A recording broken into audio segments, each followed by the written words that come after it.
کہ ہمارے بھائی ہیں عبید الرحمن محسن صاحب، انہوں نے یہ بات بتلائی ہے کہ ان کا ایک کلیگ ہوا کرتا تھا اور ابھی بھی وہ زندہ اکاڑا میں، ان کا کلیگ تھا، اس کو کیا ہو گیا، جیسے رسول اللہ نے فرمایا کہ یہ سورت ہر زہر کے لیے شفا ہے، ان کے کلیگ کو بلڈ کینسر ہو گیا اور ڈاکٹروں نے کہا اب آپ شادی نہ کریں، یہ تو ایسی موذی بیماری ہے، اس کا بڑا لمبا چوڑا خرچہ، اگر باہر جائیں گے پورے کا پورا بلڈ بدلائیں گے پھر بھی چانسز ہوتے ہیں دوبارہ لگنے کی وغیرہ وغیرہ، اب آپ شادی نہ کریں، چند دن کی آپ کی عمر ہے۔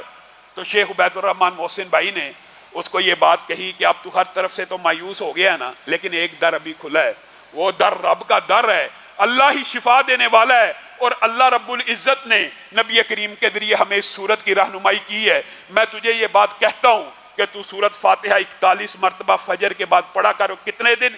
41 دن۔ بات آئیے ضمنی طور پہ تو یہ بات بھی سمجھ لیجئے، بعض لوگوں کو بڑا اعتراض ہوتا ہے کہ یہ عدد کیوں بتاتے ہیں، تو یہ بات یاد رکھیے، علاج کا باب، علاج کے باب کے اندر جو رقیہ شرعیہ ہے اس کے اندر یاد رکھیے رسول اللہ صلی اللہ علیہ وسلم کے سامنے غیر قرآن کی بات ہو رہی ہے، غیر قرآن کے رقیات پیش کیے گئے۔ رسول اللہ کہتے تھے میرے سامنے دم کے الفاظ پیش کرو، جب وہ دم کے الفاظ سن لیتے تھے تو کہتے تھے اس سے دم کر لو۔ کیوں کہتے تھے اس سے دم کر لو؟ رسول اللہ صلی اللہ علیہ وسلم نے ایک کلیہ بیان کیا، کہا ہر اس رقیے سے، ہر ان الفاظ سے دم کر لیا کرو، چونکہ باب علاج کا ہے، جن کے اندر شرک موجود نہ ہو، جو الفاظ مبہم نہ ہو، جو الفاظ کنفیوزنگ نہ ہو، جن الفاظ کے اوپر آپ کو اشکال یا اشتباہ نہ ہو، ان الفاظ کے ذریعے دم کر لیا کرو۔ گویا صحیح مسلم اور دیگر کتابوں کی حدیث نے یہ بات واضح کر دی کہ جب تک کسی دم کے اندر شرک موجود نہیں ہے اس کو کرنے کی اجازت ہے۔ اور اس بات سے علماء اور محدثین نے ایک اور باب نکالا، کیا؟ علاج کے باب میں رسول اللہ صلی اللہ علیہ وسلم نے ہر علاج کی اجازت دی ہے سوائے جس میں شرک ہو۔ اگر ہم علاج کا باب بھی بند کر دیں گے تو بتائیے کیا انجیکشن رسول اللہ صلی اللہ علیہ وسلم کے دور میں تھا؟ کیا ڈرپ رسول اللہ صلی اللہ علیہ وسلم کے دور میں تھی؟ کیا آج کل کے آپریشن موجود تھے؟ چونکہ ان میں شرک کا کوئی شائبہ موجود نہیں ہے، اس لیے یہ سارے علاج کے طریقے جائز ہیں۔ اسی طرح کسی وظیفے کا عدد بیان کرنا کہ اتنی مرتبہ پڑھ کر دم کر لو،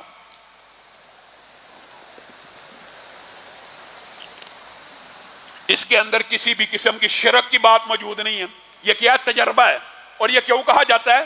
اگر آپ کسی کو کہیں گے نا یار سورت فاتحہ پڑھ کے دم کیا کرو، اب آپ کو کیا پتا وہ کتنی دفعہ پڑھ رہا ہے، 1 دفعہ پڑھ رہا ہے، 2 دفعہ پڑھ رہا ہے، کتنی دفعہ پڑھ رہا ہے؟ اس لیے تعداد مقرر کی جاتی ہے۔ علماء کے مشاہدات اور تجربات ہیں کہ میں نے ایک بندے کو بیمار تھا، اس کے اوپر دم کرنا شروع کیا، میں کس عدد پہ پہنچا تو اس کو شفا ملی۔ جیسے بعض روایات میں آتا ہے 7 دفعہ پڑھا، 7ویں دفعہ میں ٹھیک ہو چکا تھا۔ اسی طرح علماء کے تجربات اور مشاہدات ہیں کہ 41ویں مرتبہ جب پڑھا جاتا ہے تو شفا کے اثرات جسم کے اوپر ظاہر ہونا شروع ہو جاتے ہیں۔ تو عبید الرحمن محسن صاحب نے ان کو کہا کہ آپ 41 مرتبہ اس کو پڑھیں فجر کے بعد، اور کتنے دن پڑھنا ہے؟ 41 دن۔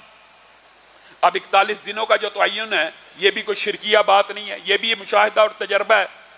اب ہوا کیا کہ 41 دن اس نے پڑھا، اس کے بعد جا کے بلڈ کینسر کا ٹیسٹ کروایا، ڈاکٹر بھی حیران و ششدر رہ گئے کہ بلڈ کینسر جڑ سے ختم ہو چکا ہے، اور اس کی شادی بھی ہو چکی ہے، اور اس کے 4 بچے بھی موجود ہیں، ابھی بھی زندہ ہے۔ آپ بتائیے آپ اور میں اس صورت سے شفا لینے کی کوشش کریں گے تو ملے گی، پڑھنا نہیں۔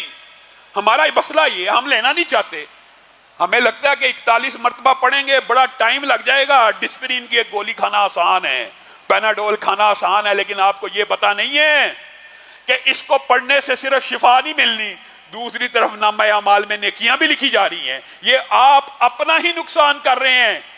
آپ کو اور مجھے بیماری ہو جائے، سب سے پہلا خیال فلاں ڈاکٹر بڑا اچھا ڈاکٹر ہے، فلاں گولی بڑی اچھی گولی ہے،